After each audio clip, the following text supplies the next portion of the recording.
Espero que hayan revisado el LICOA. La última. Sí, LICOA. ¿Y qué más tienen que revisar?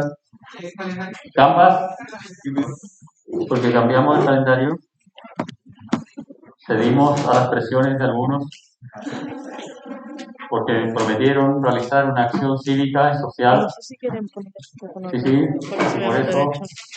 Porque suspendimos el práctico del próximo lunes, la verdad que toda la semana.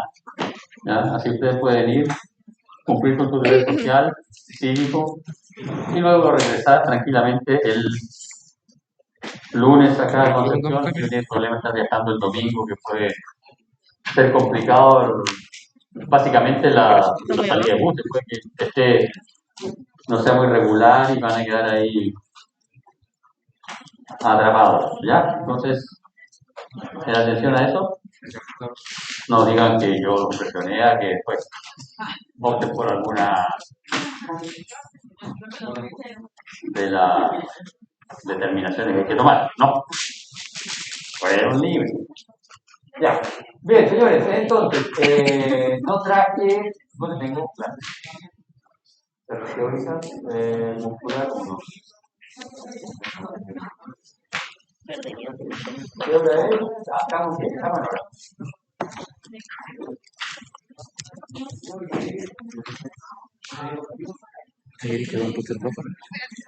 Ya, ya. Bien, vamos a iniciar cuando faltan 2 minutos, pero la verdad que creo, esas cosas que uno se queda, después que termina la clase, como que se queda pensando, creo que nos quedó bien claro este concepto, ¿ya? Además, creo que metí la PTH, ¿ya? Y parece que la flecha de la PTH la puse hacia donde no debía. Estaba hablando de una cosa y dice la PTH una flecha hacia otro lado, nada que ver. Por lo que yo recuerdo, creo que ahí hubo un problema. Por lo tanto, vamos a volver a revisar esto para que les quede perfectamente claro.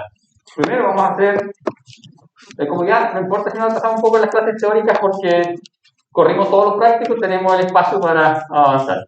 Y la idea es que vamos avanzando con las cosas claras y no nos quedemos ahí con dudas. Entonces nosotros tenemos calcio.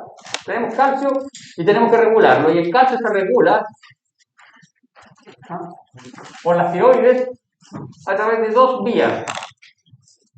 Una, que es la PTH. La PTH es la hormona paratiroidea. PTH, paratohormona. Y esa la producen las células de las glándulas paratiroides. Y eso lo vamos a ver en endocrina, así que de momento no importa. Y acá tenemos calcitonina. La calcitonina la producen las células parafoliculares de los folículos tiroideos, que produce la tiroides. T3 y T4. ¿No?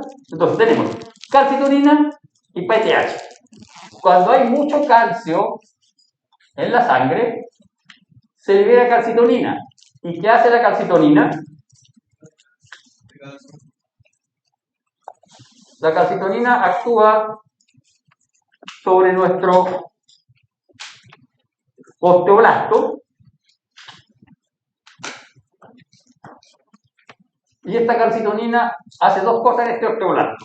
Lo primero, lo activa para que sintetice matriz ósea. Entonces le dice, sintetiza matriz ósea, ¿por qué? Porque hay mucho calcio en la sangre, entonces lo que necesitamos es bajar ese calcio en la sangre, entonces une calcio a la matriz ósea. Y lo otro que hace es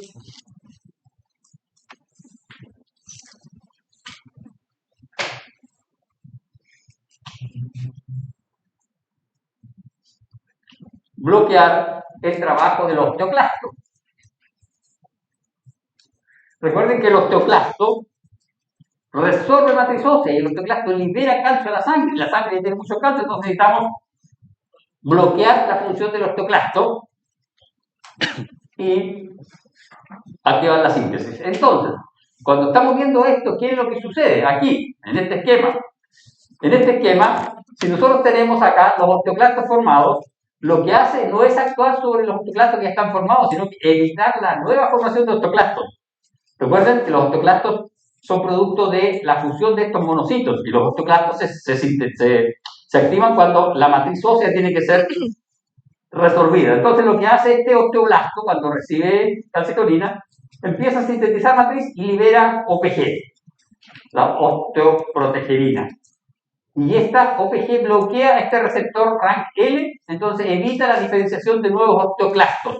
Y con eso baja la liberación de calcio hacia la sangre, por lo tanto, el efecto final es que disminuye la cantidad de calcio en sangre, porque lo está pegando al hueso y está evitando que se libere a sangre.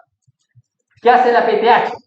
La PTH actúa acá también. Actúa sobre esta. ¿Ya? ¿Y qué hace? Inhibe la síntesis. La PTH deberíamos dibujarla con otro color, ¿cierto? La PTH, la vía de la PTH la vamos a dibujar en verde, para que se entienda. Y esta vía debería ser en negro. Ya, ahí sí. Esta vía es en negro. Y una flechita truncada porque no activa. Aquí es una flechita normal porque activa. Bien, ¿qué pasa con la PTH? La PTH la vamos a dibujar en verde. La PTH viene y actúa sobre el osteoblasto. ¿Y qué hace sobre el osteoblasto?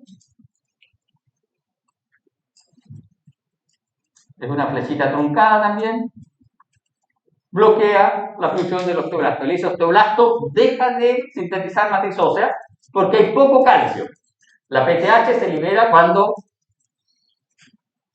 hay poco calcio en la sangre. Entonces, si hay poco calcio en la sangre, la PTH bloquea a los osteoblastos, pero a su vez, el osteoblasto activa al osteoclasto. ¿Ya?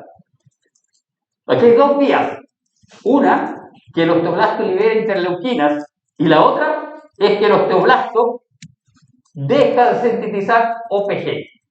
Entonces, si deja de sintetizar OPG, los monocitos se pueden unir, se pueden diferenciar a osteoclastos. ¿Ya? Ahora sí, ¿está claro el cuento? Porque aquí en estas flechas yo las hice todas en negro y me parece que una de estas flechas la puse hacia acá. Entonces, ahí quedó la pura crema. ¿Estamos claros? Ahora sí. A mí me quedó claro, por lo menos. ¿No sé? ¿Sí? Ya. Entonces, dijimos que también aquí habían estrógenos. Los estrógenos... aquí pongamos los OPG. Vamos a poner nuestros OPG. Aquí están los OPG. ¿Ya? Ahí están los OPG. El estrógeno actúa a este nivel. El estrógeno actúa de una forma similar a los OPG para bloquear la diferenciación de osteoclastos. Y por eso que en el caso de las mujeres se regula la osteoporosis a través de estrógenos. Los estrógenos son un sistema de hormonas que regula la resorción ósea. Y cuando dejan de tener estrógeno, se desregula la resorción ósea y hay mayor resorción que síntesis de hueso. Y eso es lo que genera en las mujeres la osteoporosis una vez que inician su menopausia. ¿Ya? Entonces funciona a este nivel, a nivel tipo OPG. ¿Qué es lo que es? El estrógeno. ¿El estrógeno qué es lo que es? El estrógeno es una hormona que tienen las mujeres, ¿ya? Entonces, cuando normalmente tu hueso está en una, no es la expresión, no es una batalla, pero en una suerte de activación, desactivación de la resorción ósea. Se activa la resorción ósea, se bloquea y se activa la síntesis de hueso. Bueno, siempre están en ese juego porque necesitamos tener niveles de calcio en sangre, regulados. Entonces, en el caso de las mujeres, además, el estrógeno tiene un rol súper importante en la regulación de la resorción ósea. ¿Por qué razón? Porque cada vez que las mujeres tienen un embarazo, ¿ya?, tienen un consumo elevado de calcio. Entonces, cuando dejan de tener estrógeno, porque dejan de ovular, dentro de su menopausia, se acaban los ovocitos, este circuito de bloquear la neoformación de osteoclastos se ve debilitado. No quiere decir que todas las mujeres van a tener osteoporosis, pero el circuito de bloqueo de síntesis de osteoclastos se ve debilitado. Entonces, en algunas mujeres se puede ver favorecida la resorción ósea y algunas van a tener osteoporosis, ¿ya? No todas. Pero es importante para ustedes que consideren que en una paciente, mujer de edad avanzada, 50 años, más o menos en Chile, van a tener cero estrógeno. Por lo tanto, va a estar desplazada, este balance óseo va a estar desplazado hacia la resorción. Entonces, cualquier proceso de remodelación de hueso en la mandíbula de esta paciente mujer añosa va a ser un poco más lento que en el de un varón o en el de una mujer, pero de menor edad. ¿Ya? Ese es el concepto que quiero que les quede claro, lo que quiero que integren para que lo tengan en consideración a futuro. Bien, y ahora teníamos que revisar lo de los vasos sanguíneos de nuestro hueso. Los huesos, como vimos en la formación, los huesos largos tienen dos zonas de penetración de vasos sanguíneos, que son el agujero nutricio del centro de osificación primario y el agujero nutricio del centro de osificación secundario. ¿Ya? Y este agujero nutricio permite el ingreso de la arteria nutricia, que forma dos arterias de distribución longitudinal en el hueso, y a partir de ellas nacen arteriolas, y esas arteriolas penetran a la matriz ósea por los perforantes internos y se ramifican, penetran por aquí y se ramifican en la red de conductos de Boltzmann y conductos de Haber para nutrir la matriz ósea. Si ustedes se fijan, aquí hay arterias del periósteo. Estas arterias del periósteo, vean, tienen una contribución bastante menor a la irrigación del hueso. El hueso se irriga desde la médula hacia el exterior. Se irriga centrífugamente. ¿Ya? Pasa lo mismo en el caso de las epífisis. ¿Ya? Entonces, los huesos largos van a tener dos arterias nutricias y esta arteria nutricia epifisiaria no está en contacto con la arteria nutricia diafisiaria hasta que no tenemos más de 15 años, no, los hombres más o menos son como los 17, 18 años. Cuando desaparece nuestro cartílago metafisiario, que es el que permite que el hueso crezca en longitud. Una vez que desaparece ese cartílago, se unen la circulación epifisiaria con la diafisiaria. ¿Cómo se llama cuando la arteria nutricia? Aquí la arteria nutricia penetra por el agujero nutricio. Y luego, esta arteria de distribución longitudinal penetra acá, se ramifica, forma arteriolas, y estas arteriolas penetran por los perforantes internos, aquí. Esta arteriola está aquí y penetra por el conducto perforante interno hacia los conductos de Havers. Desde este Havers pasa por un Boltzmann al siguiente Havers, y de aquí sale al perforante externo y se une a la red del periósteo. ¿Ya? La circulación venosa sigue el mismo recorrido, pero inverso. Va desde estos conductos hacia acá, llega a la vena central y de aquí sale por el agujero nutricio. ¿Ya? La circulación linfática, hagamos este cartoon. Vamos a hacer el cartoon aquí un poquito pequeño, un cartoon pequeño. Vamos a hacer arteria. Esta arteria forma una rama, que es la longitudinal, y desde aquí arteriolas, y esta arteriola penetra acá. Vamos a dibujar así nuestra red bastante simplificada. La venosa, esto es importante.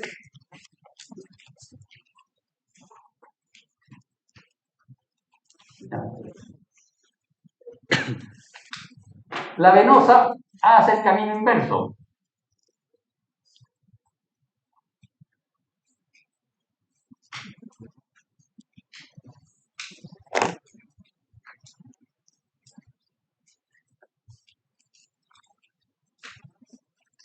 Y la linfática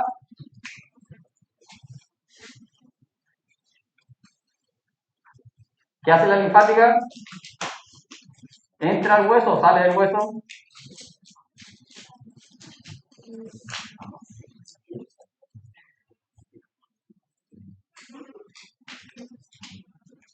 La linfática entra al hueso o sale del hueso. La circulación linfática del hígado o la circulación linfática del intestino. ¿Entra al intestino o sale del intestino? El flujo de la linfa es hacia el interior del intestino o del intestino hacia afuera. Hacia afuera, muy bien. Los vasos linfáticos, recuerden, son vasos de tipo características vasovenoso y no tienen bomba impulsora. Recogen el exceso de fluido de los tejidos, de los intersticios. Y aquí se fijan, puso un signo de interrogación. Porque aquí hay algunos libros que dicen que a nivel de los sistemas de Haber habría vasos linfáticos y hay otros que dicen que no, que solo llegarían hasta los perforantes internos. Entonces aquí hay un signo de interrogación. Pero aquí sí hay vasos linfáticos, en la médula. Pero aquí en la matriz ósea propiamente tal, no está muy claro. ¿Ya? Bien, ya ahora vamos a ver esto del hueso, que es una de las cosas importantes del hueso. El hueso, si ustedes lo dañan, es capaz de repararse con el 100% de las características del hueso inicial. Es una característica bien especial. No todos los tejidos lo pueden hacer. El tejido muscular, que es súper importante, no lo hace. Si el daño es muy importante, si uno corta, y esa es una diferencia importantísima. Si ustedes tienen acá, vamos a tener acá, esto aunque ustedes no lo crean, es un brazo y una mano. Si nosotros tenemos acá, ¿ya?, nuestro hueso, y tenemos acá el músculo, aquí están los tendones.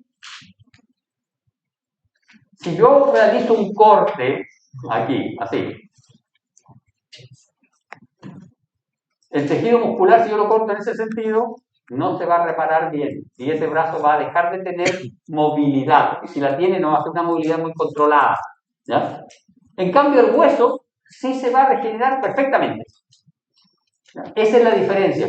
El tejido óseo tiene esta característica y ustedes, como futuros dentistas, van a aprovechar de esa característica cada vez que realicen una cirugía facial, ¿ya?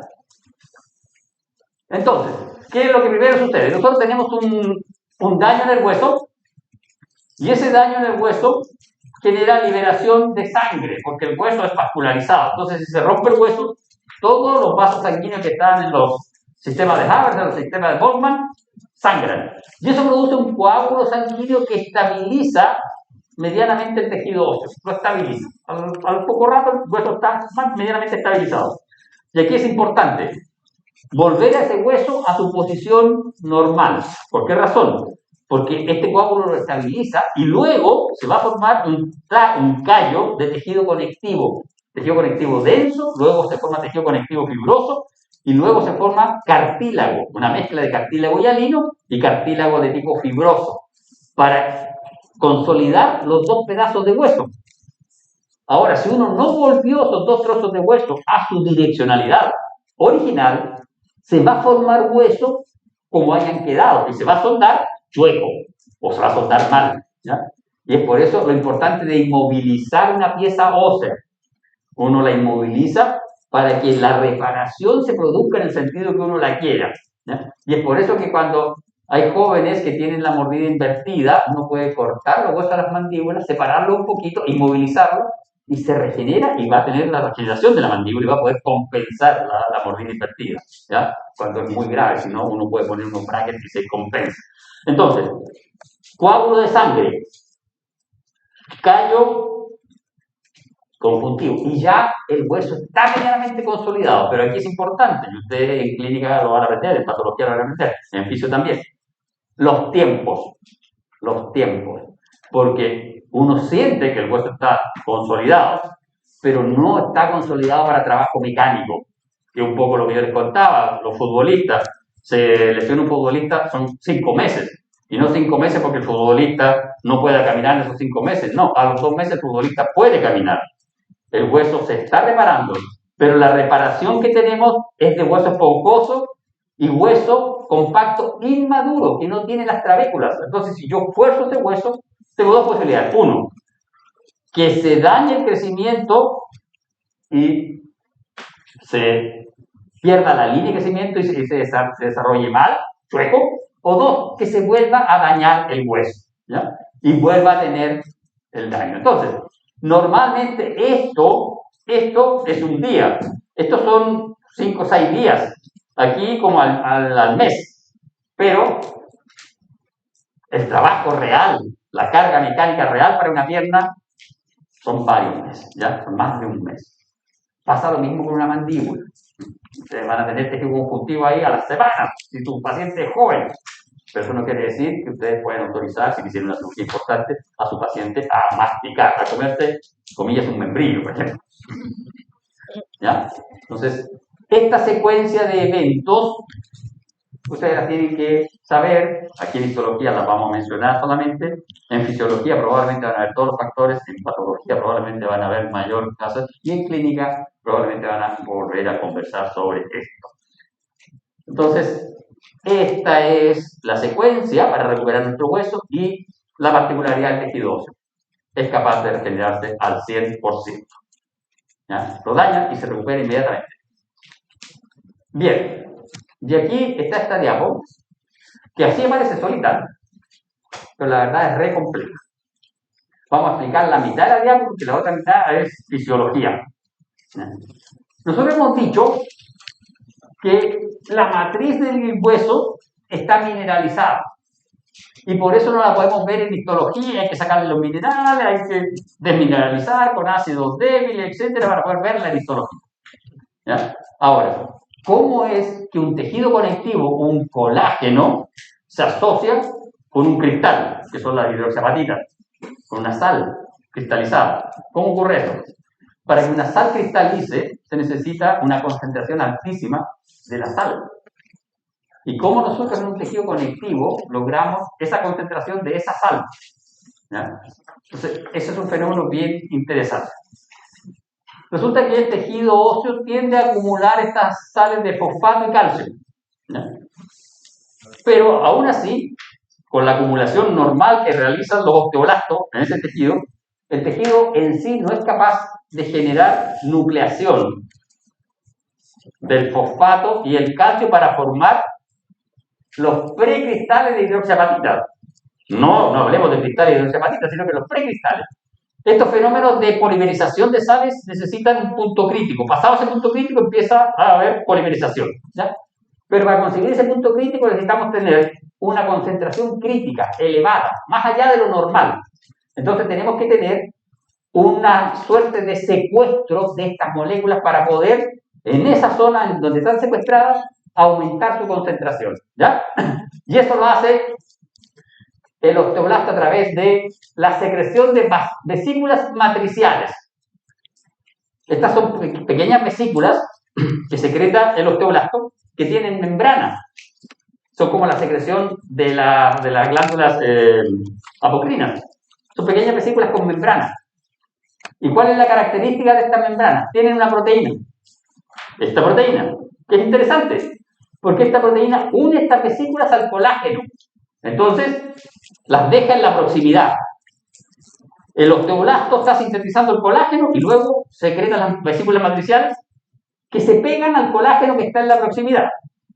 Luego, estas vesículas tienen unas características bien particulares. Por ejemplo, tienen una bomba que toma el calcio, y ya estaba un poquito elevado en el intersticio, toma ese calcio y lo mete al interior de la vesícula matricial. ¿Con qué objetivo? Con el objetivo de disparar la concentración de calcio en el interior de la vesícula matricial, es decir, secuestrar calcio y aumentar la concentración crítica de calcio en el interior de la vesícula. ¿Ya? Luego, tenemos esta otra proteína, que es un transportador de sodio y fosfato, por eso se llama NP3. Y este transporta sodio y fosfato al interior de la vesícula matricial. Y entonces vamos a tener calcio aumentado, fosfato aumentado, comienza a formarse esta concentración crítica, comienza a haber este proceso de nucleación y comienzan a formarse estos precristales de hidroxiapatita que luego, a través de un proceso especial que genera poros en la membrana de la vesícula matricial, salen al exterior y ahora, en el exterior, polimerizan grande y forman los cristales propiamente tales. Ahora, esta es una de las teorías más aceptadas respecto de la formación de los cristales y la nucleación de estos cristales. ¿Por qué razón? Porque esto, desde el punto de vista al menos de la histología, es muy difícil de demostrar. ¿Ya? Esto, por eso yo les digo, esto es fisiología. Nosotros, esto es un curso de histología. Nos estamos acercando un poquito a la fisiología, pero solo un poquito. Esto en fisiología ustedes lo van a ver a cabalidad. Desde el punto de vista de la histología, a mí me interesa que ustedes tengan claro que el osteoblasto no sintetiza los cristales. Él no es el que sintetiza los cristales. Él sintetiza los elementos para que se formen los cristales. La formación de los cristales, como toda sal, como toda concentración y precipitación de una sal, es extracelular. Y entonces ocurre en el intersticio. Pero para que ocurra se necesita tener una concentración elevada. ¿Cómo elevamos la concentración de algo? Lo guardamos, lo vamos guardando en una alcancía. Y estas vesículas matriciales son básicamente eso. Y para poder hacer eso tienen estas proteínas que son importantes, estas tres. Esta bomba de calcio, este transportador sodio-fosfato y esta proteína de anclaje para poder retener la vesícula matricial en la proximidad. ¿Ya? Entonces, ese sería el proceso como nuestro osteoblasto logra meter cristales de hidroxiapatita asociados a las fibras de colágeno, y así van quedando las laminillas ordenaditas con los cristales de hidroxiapatita. ¿No? Es una bomba de calcio, anexina 5. Esta es un transportador sodio-fosfato 3. NPT3. Pero es natrium fosfate transportador tipo 3.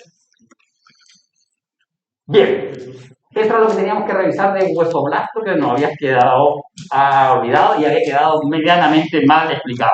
¿Ya? Bien, vamos a revisar ahora un nuevo tejido muscular. El tejido muscular tiene 3 representantes. Sin embargo, cuando uno revisa las características histológicas de estos 3 elementos del tejido muscular, se da cuenta que, de acuerdo a sus características histológicas, existirían 2 grupos de células musculares. Entonces, los vertebrados poseen tejido muscular liso y tejido muscular estriado. ¿A qué hace referencia esto? Esto hace referencia a que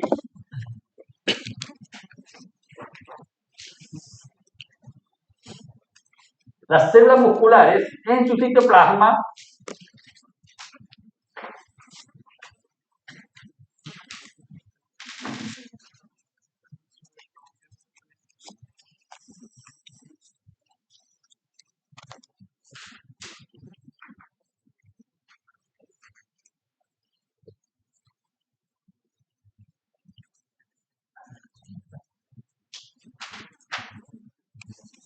esto hace referencia a que las células musculares en su citoplasma tendrían estriaciones transversales. Y habría unas células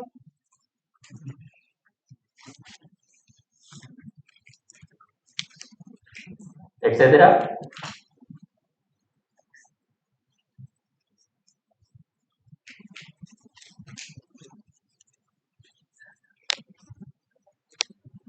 habría unas células que tendrían estriaciones transversales y otras que no tienen estriaciones transversales. ¿Ya? Entonces, este es músculo liso y este es músculo estriado. Ahora, el músculo estriado puede ser de 2 tipos. Puede ser estriado esquelético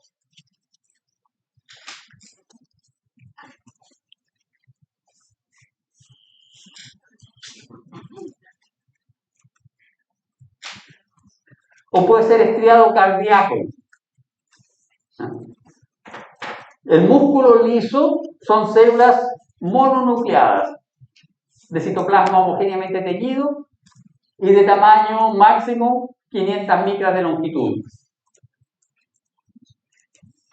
El músculo estriado de tipo esquelético son células polinucleadas, tienen muchos núcleos. El núcleo está en la periferia de la célula, a diferencia del liso. El liso tiene el núcleo central. Polinucleada, núcleos en la periferia, los núcleos son ovoidiosos, aplanados, son relativamente eucromatínicos. El músculo cardíaco es una célula que tiene prolongaciones laterales. No es una célula, esta es una célula cilíndrica, perdón. El músculo estriado esquelético es cilíndrico. El músculo cardíaco es una célula, la verdad, de forma irregular, tiene prolongaciones laterales y se caracteriza por tener un núcleo, o como máximo dos núcleos, de localización central. Un núcleo, dos núcleos centrales, muchos núcleos periféricos, un núcleo central. Extensión transversal, pero además ramificaciones. Joven de polera blanca y gorrito negro. Ayúdame, usted hizo anatomía, así que me puede ayudar en esto. Necesito saber, yo dije, porque esta parte yo la estudié, pero esta parte no. Yo dije que este era de 10 por 500 micras. Yo te voy a ayudar con esta para que veas que ya estoy generoso.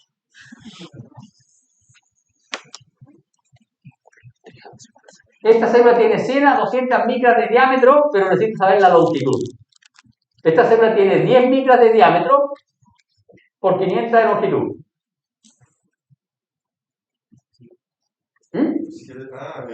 Longitud de la músculo esquelético. La célula. Puede ser 15 centímetros. 15, una célula de 15 centímetros. Pero, ¿hay células de 15 centímetros? La neurona, la axón es. Pues el axón de la neurona puede tener un peso, pero una célula muscular 15 centímetros. Está bien, es posible. ¿Sí? Si usted está seguro de lo que está diciendo, no dude, por más que el profesor lo trate de hacer dudar. Está en lo correcto. Estas células musculares son delgadas, 100 a 200 micras, 0,2 milímetros por 15, 20. El sartorius tiene como 40 centímetros. 40 centímetros de longitud por 100 micras de diámetro. Es un hilo muy largo. Y ese concepto, por favor, ténganlo claro, porque resulta que eso implica que estas células no están solas. Porque malamente yo podría levantar un peso de 10 kilos si fuese un hilo. Yo tengo un hilo de coser, lo amarro a una pesa de 10 kilos, lo trato de levantar, se corta, ¿cierto? Pero si junto muchos hilos y amarro esa pesa, lo jalo y sí lo levanta. Entonces los músculos están constituidos por muchas de estas células. Pero como nuestros músculos yo puedo hacer este movimiento coordinado, ¿ya? Y lo puedo hacer a distintas velocidades, quiere decir que cada uno de esos hilos en el músculo esquelético técnicamente podría trabajar independiente. Eso quiere decir que cada uno de estos hilos tiene que estar separado del otro y tiene que estar inervado. Y ahí entra nuestro amigo el tejido conectivo. El tejido conectivo es el que le da forma y estructura y soporte a los músculos. El tejido conectivo es el nervio que ustedes dicen al carnicero que le saque. Esa capita blanca que tiene el pedazo de carne encima, eso no es nervio. Ese es colágeno de tipo 1. Tiene un nombre particular. Entonces ahora cuando llegue el pan 18 al carnicero le dicen, sáquele el perimicio por favor a mi músculo. No les va a entender, los va a mirar feo, pero no importa. Ustedes quedan conformes con que aprendieron histología. ¿Ya? Entonces, en este caso hay mucho tejido conectivo estructurando. ¿Qué pasa con el corazón?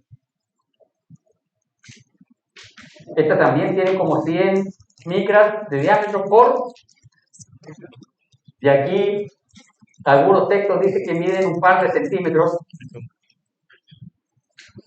Pero el corazón mío es de ese tamaño. ¿Y cómo? Además, en el corazón las fibras son súper particulares porque son así y son circulares. La capa más interna del corazón es circular, las medias son en todos los ángulos y la externa es circular para la contracción. ¿Vieron esa anatomía? No. Eso es para la contracción homogénea. Pasa lo mismo en el útero. El útero también tiene las túnicas así.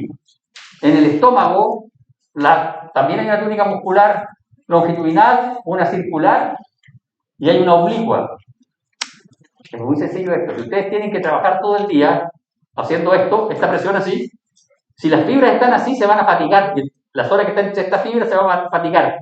Entonces, ¿qué hago yo? Pongo una red en este sentido y una red en otro sentido. Y así genero una matriz mecánica que no se fatiga. ¿Por qué es tan importante? Porque en el músculo esquelético todas están en el mismo sentido, son como las octonas del músculo esquelético, todas están longitudinales. El músculo trabaja longitudinal, todas longitudinales. No, aquí no hay músculo, los perdí hace mucho años. Pero aquí también están en ese sentido. Están en el sentido del músculo, de la fuerza mecánica que uno va a hacer. Aquí en el corazón, ¿por qué no están en la fuerza mecánica? Primero, porque las células no tienen la longitud adecuada. ¿No? Y segundo, porque en el corazón no hay tejido conectivo. El corazón no tiene perimitio, endomitrio. No tiene. La celulita está con muy poco tejido conectivo. No hay membranas conjuntivas. ¿Ustedes han comido alguna vez corazón? ¿Sí? Digo, como un trozo de corazón así cortado, no están esas membranas blancas como si uno come un osobuco. Los osobucos, pura membrana blanca, porque son el terminal de los músculos de la canilla. Pura membrana blanca. Aquí no. Entonces, ¿cómo consigo que esta célula que tiene un par de centímetros haga un perímetro de, ¿cuánto debe ser? Unos 15 centímetros de perímetro? ¿Se dan cuenta de eso que dibujé ahí? No es una extracción transversal, es una unión intercelular. Estas células se unen entre ellas, pero no se unen así. Porque si se unieran así, a la primera pena de amor, se desunirían. La unión es más fuerte, la unión es así. Se interdigitan entre ellas y así pueden trabajar y estar.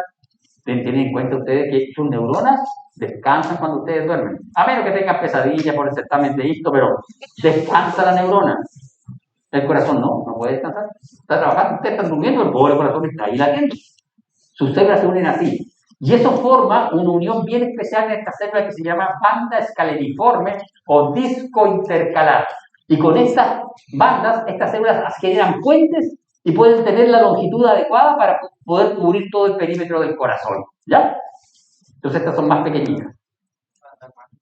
Entonces tenemos músculo liso y músculo estriado. El músculo liso se llama también músculo visceral, porque la verdad que el músculo liso no forma ningún músculo.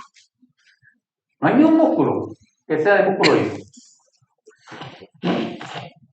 Forman paredes de vísceras o de órganos. ¿Ya? Yo les dije, el útero tiene músculo liso, pero eso es un órgano, no es un músculo. ¿Ya? Los vasos sanguíneos también son órganos, son estructuras, no son músculos. ¿Ya? Entonces no forman una estructura muscular en sí, forman parte de otros tejidos.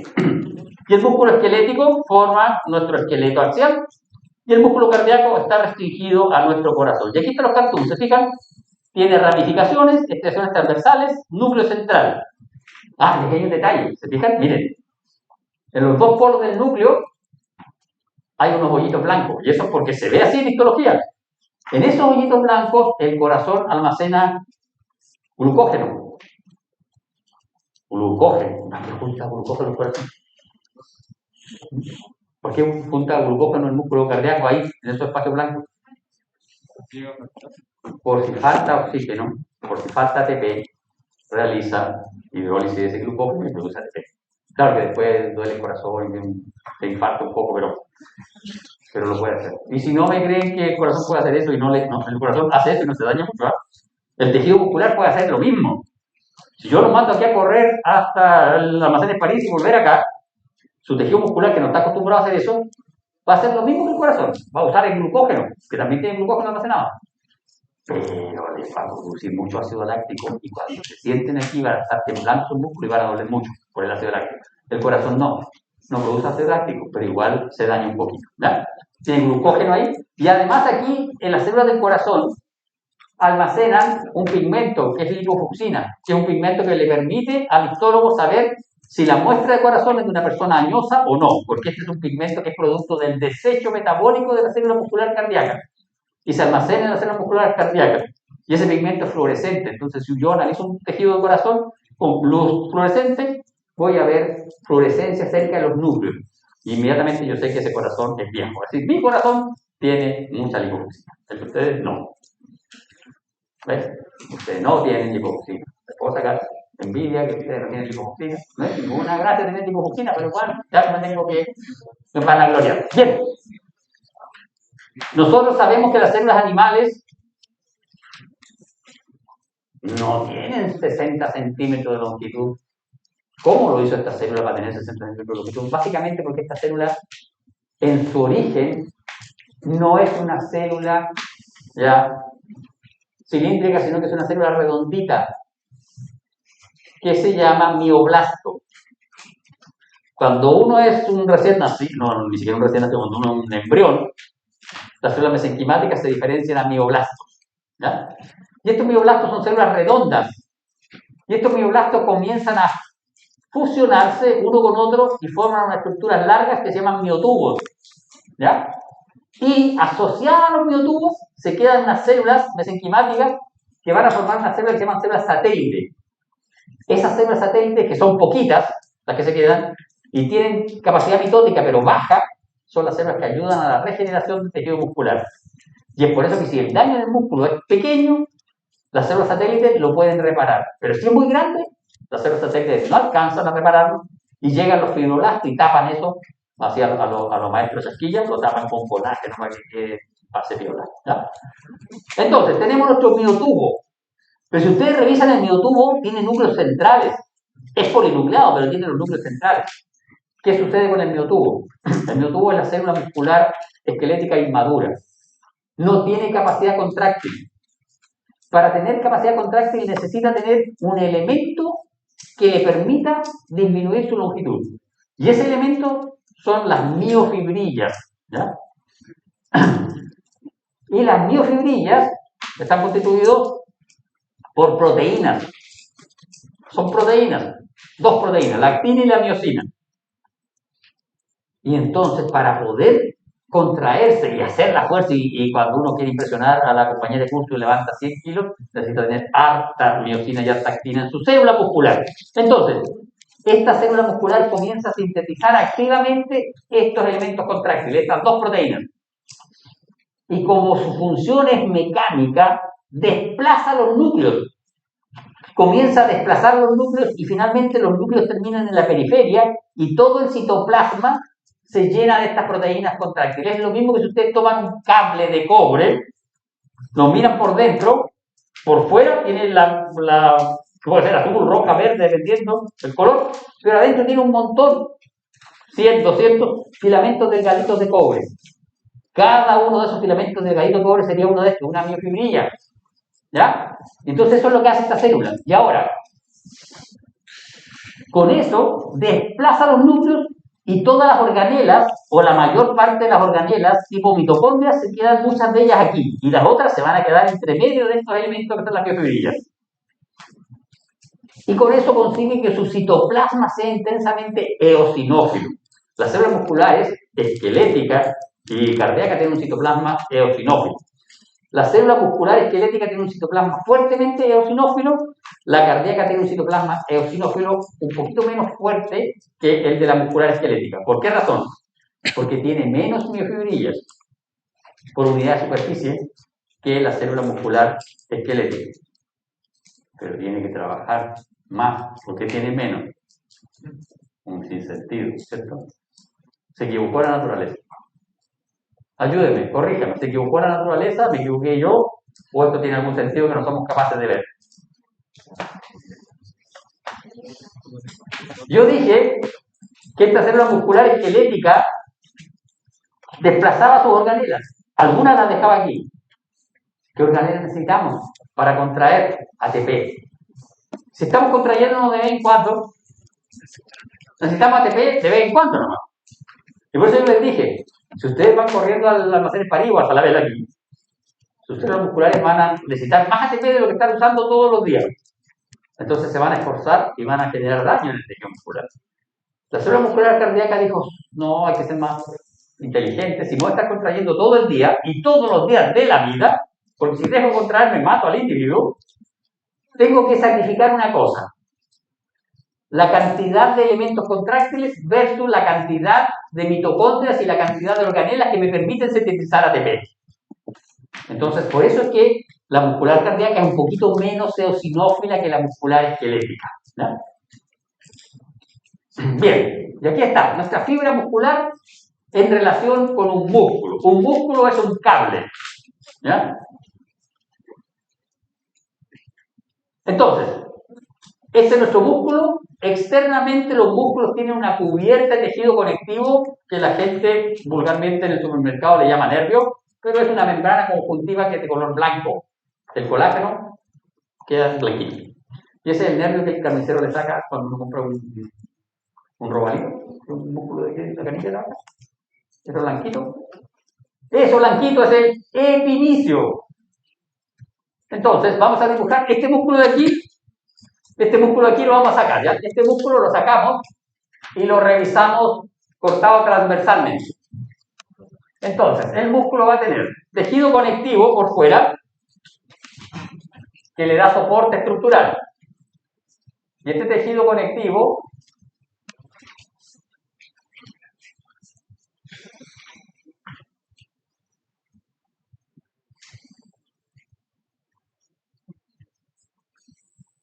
tiene unas cosas así. Le da forma al músculo. Y este se llama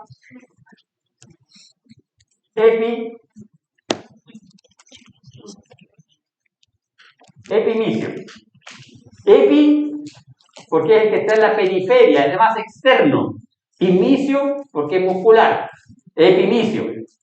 Luego, estos tabiques de aquí, se fijan, está segmentando el músculo. Este tabique de aquí es tejido conectivo.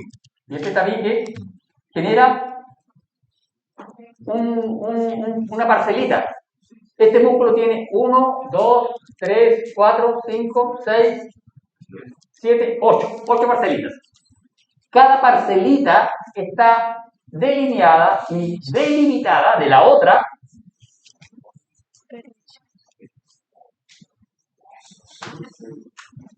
por perimicio. Y ahora, en el interior de cada parcelita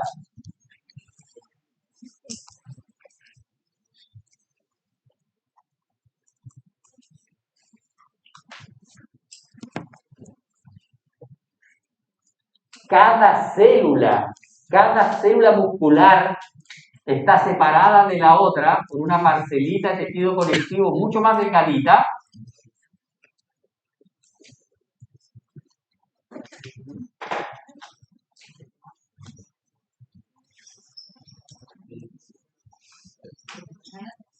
Que es el endomicio. Ahora, el epimicio y el perimicio es tejido conectivo denso, irregularmente dispuesto, rico en colágeno de tipo 1. El endomicio es tejido conectivo laxo, casi con característica reticular. ¿Por qué necesitamos esto? ¿Por qué no hacemos la cuestión con un cable nomás? ¿Para qué la naturaleza el músculo lo partió en 8 pedazos y más pedazos además? ¿Por qué? ¿Por qué no lo hizo como un cable de esos que están en los puentes, un cable de acero? ¿Ah? Porque el cable de acero hace una fuerza A o B. No hay intermedio. Es decir, si yo quiero acariciar a alguien, puedo ir con mi mano lentamente y acariciar lentamente con este sistema. Con sistema cable, tipo cable de acero, haría esto. Solo esto. Porque el músculo, yo digo que se contrae todo. No hay gradualidad. Para que exista gradualidad, yo necesito que cada uno de estos elementos contráctiles sea capaz de trabajar de forma independiente. Entonces yo cuando tomo algo, puedo regular la presión que pongo sobre ese algo, porque voy selectivamente contrayendo más fascículos. Este es un nervio y cada uno de esos es un fascículo. Cada fascículo está rodeado de perimicio. Y aquí se mete una rama nerviosa que es motora, va a inervar cada una de las células. Entonces yo puedo tener contracción parcial, puedo contraer solo este fascículo, 3 fascículos de los 8 fascículos, va a depender de lo que yo quiera hacer, la presión que yo quiera poner, el movimiento que yo quiera realizar. Y eso nos permite tener movimientos suaves y selectivos, si no, sería todo así como en la prehistoria, golpe para allá, golpe para acá. O como en la Cámara de Diputados, golpe para allá, golpe para acá. ¿no? Tienen problemas los permisos de los diputados. ¿Cómo estamos con el horario que nos traje el reloj hoy día? Son las 5 ya, perfecto, lo dejamos aquí entonces. Estamos un poco con el músculo, ¿ah? Estamos atrasándonos mucho.